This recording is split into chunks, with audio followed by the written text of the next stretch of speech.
But did you know that you could be doing it in the wrong way? Yes, you could be making mistakes.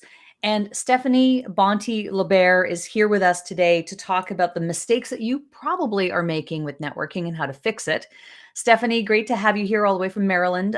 Excited to chat with you about this topic because I think you and I both probably agree networking is important. Yes. Well, thanks for having me, Sheryl. I'm really excited to share these tips. So let's get started with your background and really your beliefs around networking. Why is it that we ought to really pay close attention to how we're networking as business owners?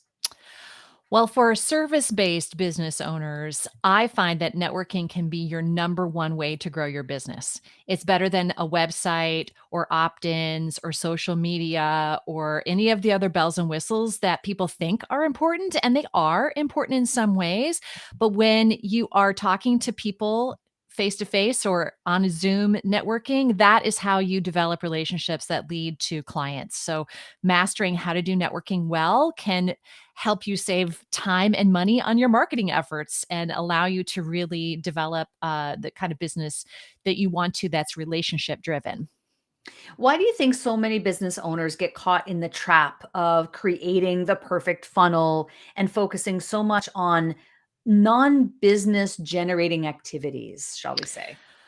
Well, I think that a lot of business owners got into business because they're passionate about what they do, but they didn't necessarily get the training of how to be a really great entrepreneur, right? There was no manual that we received when we decided we wanted to start the business. And so we are inundated with all this information from all these different sources on this is what, strong businesses have in place in order to be successful.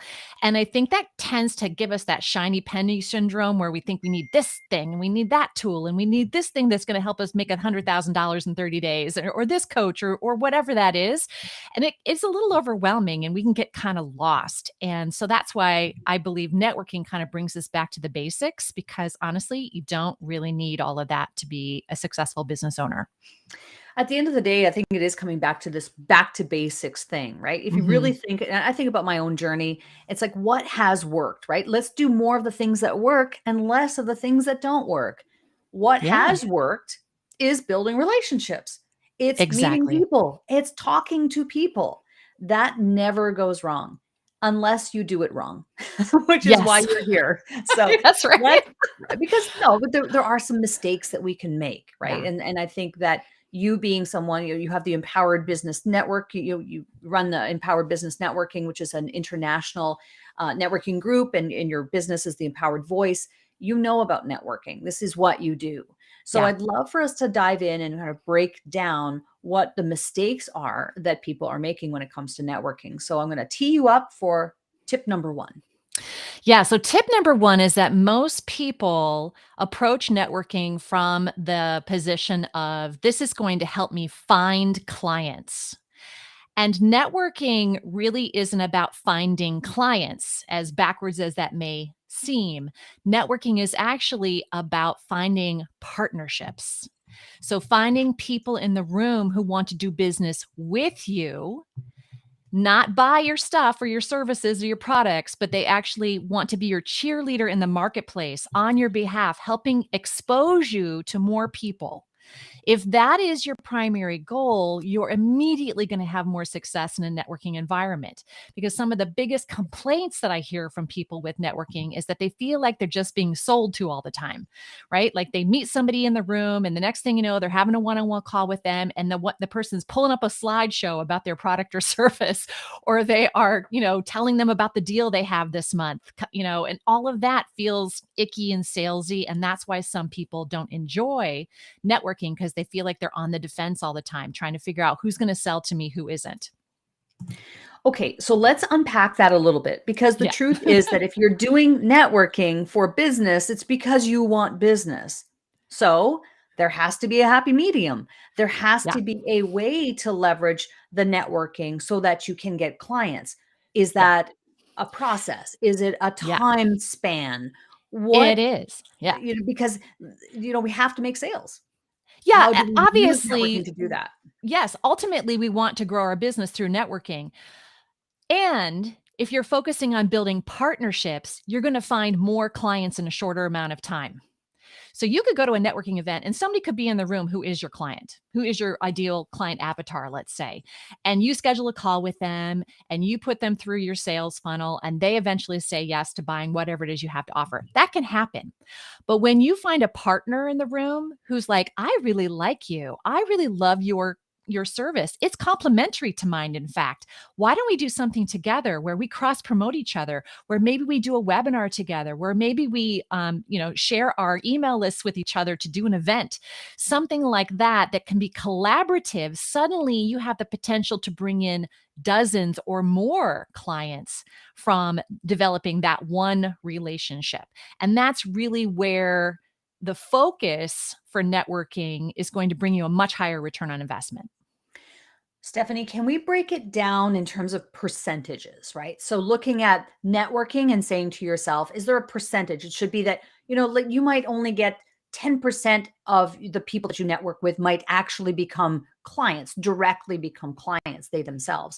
But 80 to 90% are going to be your referral partners, your affiliate partners, and those types of, can you break it down into like a percentage that we should be Well, looking at with I don't know if I've regard to networking? actually, yeah, I don't know if I've actually done that for my own business. What I do know is that when I network, I always find 3 to 4 people at any given networking event who are either potential clients of mine or great potential collaborators. And so if I'm attending 2 or 3 networking events a month, that's a dozen people a month that I could potentially be leveraging in some way to grow my business. And if you're not experiencing a similar result to that, then you want to take a look at, what is it I'm doing when I'm showing up?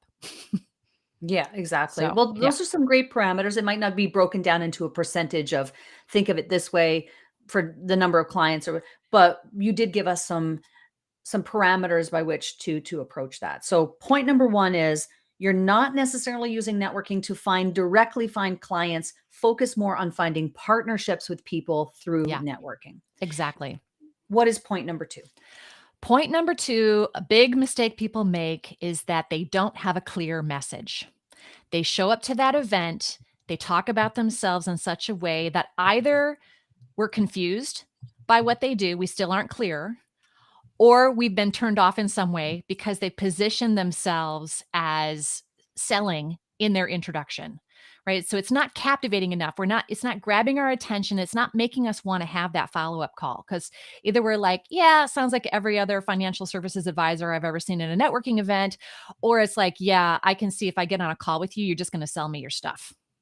So you have to have a message that's clear and captivating in such a way that if you're focused on partnerships as your ultimate top number 1 goal and clients as a secondary goal, you're actually going to get a lot of people who inquire with you and say, hey, I think we should have a one-on-one conversation. Let's talk about how we can support each other.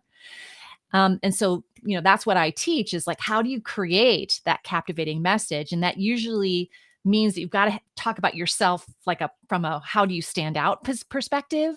And then you really have to share that transformation that you provide for your clients. Like, what is the pain that they have? And then the vision that they have with you when they work with you. Because then when you can really clearly describe that transformation, then people want more information. They can raise their hand and be like, that's me, or that's my client too. My client has a similar transformation that they need to have. So maybe we could work together in some way.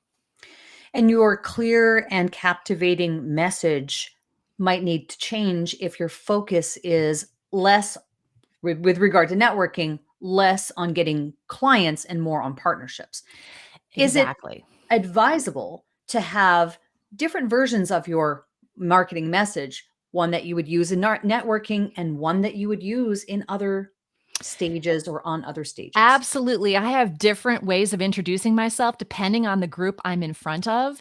And the one way you can also clearly delineate a different way of addressing people is in your call to action. So part of having that captivating message is, do you have a call to action? Are you inviting people to to connect with you after the meeting is over, because if you're not, you're wasting your time at that networking event, right? Because you're not going to get to learn everything about each other with a 60-second introduction, or even in a breakout room, if they give you 5 minutes to chat with somebody, you're not going to learn everything you need to know. So are you saying enough, and are you giving a captivating call to action that people want to take advantage of it? They actually want to connect with you. They want to opt in for whatever gift maybe that you're giving. Or that call to action can be, listen, I'm looking to connect with these kinds of specific people. Do you know people like this? Right. And not necessarily from a client perspective, but it could be a referral perspective. Like my best referral partners, let's say you have a CPA, and a CPA might have a great referral partnership with a bookkeeper, for example. So she may be at a networking event and she might say, I'm really looking for a bookkeeper in the Atlanta area. Does anybody know a good one? That can be a great call to action, because there's no pressure there. Someone can say, oh yeah, I actually do know a great bookkeeper in Atlanta. Why don't, let me hand you this name. And then you can say, maybe we should have a chat and see how else we can support each other. So whatever that looks like, you find a way to create that captivating presence in your 60 seconds, from how you describe yourself, how you describe your ideal transformation that you provide your client, and then what are you asking people to do? Little bit more I want to ask about the call to action. When it Mhm. comes to networking, is it better to provide a call to action that leads people to a lead magnet? Or is it better to have a call to action that is a book a call? And again, I'm speaking about service-based entrepreneurs, typically Yeah. people who have higher price points on their products and services. I find that in the times that we're living in now, whenever someone offers a consult or a discovery call, that is code for sales call. Mm, Like okay. people they don't see the value in that. So instead, if you are going to offer a call, it has to have mutual benefit. It has to have value. So either you're calling it something where you are actually providing some kind of value, like maybe you're auditing someone's website, right? So you could offer a free website audit that's valued at $100. And you have 3 spots left in your calendar this month to anybody who types the word audit in the chat box of the Zoom networking call. That is a captivating call to action, because there's value there. It's limited, it has a dollar value, and it's really simple to opt in. So that's an example of a really great freebie that leads to a conversation on the phone. But unless you have something that kind of meaty, I avoid it. And I would rather say, do you have like a free gift, like a PDF, or something that tangible that they can just give your name and email address, and then they get on your list. So that would be the next level for a freebie. Or, you can just say, hey, I want to network with someone with this skill set. If you're in the room, let's talk, because I'd like to see how we can support each other, right? You can be also very, very basic and just say, I would like to have a call. It just depends on your goal. Like, what's your goal when you come into that networking event? I always ask myself a couple questions. I always ask, how do I want to feel when I'm at this networking event? How do I want other people to feel when they interact with me at the networking event? And then what's my primary goal? Is my primary goal to build my list? Is my primary goal to get 3 prospects on the phone with me? Is my primary goal to find a referral partner who has this specific type of service, so we can have a discovery call to see how we could support each other? Like, what's your goal? Because that should inform that call to action. It's all about intent. Yeah. It's understanding, what is the intent here? What is my goal for participating in this networking event? And what you've been sharing with us are strategies that would Mhm. allow you to make the most of that networking opportunity. I'd Exactly. love to ask you what your third tip is. What's the third mistake that people are making? The third mistake people make is they don't book time in their calendar for follow-up. So they'll find time in their calendar for networking events. And I know people that'll go to networking events 3, 4 times a week, but they don't have any time in their calendar to do the follow-up that's necessary to leverage all the connections that they made that week. So I have a rule: when I look at a networking event, I ask myself, is my ideal client or my ideal referral partner likely to be in the room? That's number one. Number two, what's the size of the event? Because I tend to look for events that are going to have at least 20 to 30 people. I'm not really interested in going to networking events that maybe have 5 or 6. I need a little bit more diversity in there. So I'm like, are they established networking? Do they have like a decent number of people that are coming? And then the third piece, is really around, can I well, I also have one that's like, do I have the mic? Because I like to go to networking and be the featured speaker. That's how I really leverage myself. But then do I have time? Do I have time either after the event or within 24 hours? So the next day, am I blocking like an hour just for follow up on that event? And if I do have the time, then it's a yes. If I don't have the time, even if the event is perfect for me, even if it's the exact people I want to connect with, but I have no time because I'm so busy, I pause. I'm like, maybe next month I'll go. So, One of the things I love about having a podcast and bringing smart people like you on is because I learned something in the process too. This is a real learning opportunity for me. And this is the area, as soon as you said that, it hit a nerve with me. I went, that's me. I don't do a very good job at that, but I will improve that. I don't do a good enough job of looking at those networking opportunities and then carving out the time and making sure that I have carved out the time to do the follow-up. I'm a definitely more, oh, here are the people I want to connect with. And I just try to jam it into the existing busy schedule that I have. I should do a better job of that. So thank you for prompting me on that one. And the rest yeah, of our listeners and viewers, I think this is a really key thing. So just to recap, don't use networking to find clients necessarily directly. Use it to find partnerships. Number two, have a clear message, a clear and captivating message. You might even want to tailor that message for your networking opportunities and carve out time for follow up. Make sure that you've done that. exactly. If you do those Brilliant. 3 things, your networking return on investment is going to go through the roof. In fact, you're going to be constantly booking follow-up time because you're going to have so many calls that you want to book and so many people that you want to follow up with and connect on their social media. It's going to start to create momentum. And then you don't need to do a lot of the other marketing things that people think you need to do. This is a full circle moment Yeah, because this is what we're really talking about here these are income generating activities. exactly. And we see, and at least maybe I'm speaking for you, but I think we both see a lot of people who are not, they're caught up in the weeds. They're in the weeds of all the things they think they ought to be doing that they think are income generating activities. And they might be in an indirect way. What we're talking about here are direct income generating activities. The fact is, if you're a service provider, you have high ticket programs and things that you need to sell, you need to be talking to people. Yes, You need using to be your talking to voice. people. Right. And that's where my background as a professional singer and stage performer is I found clients when I used my voice. That's how I did my marketing is I would stand on a stage in a show and I would sing and act. And then people would come up to me after the show was over and they say, "Do you teach voice lessons?" And I said, "As a matter of fact, I did. I do," because my original business was as a singing teacher. The more I used my voice, the more clients I had in my studio. So it's the same thing for business owners. If you go to networking, you're using your voice. And the more you use your voice and use your voice well and effectively with intention, the more people are going to raise their hand and say, "Ooh, let's talk about your services. I want to learn more about you."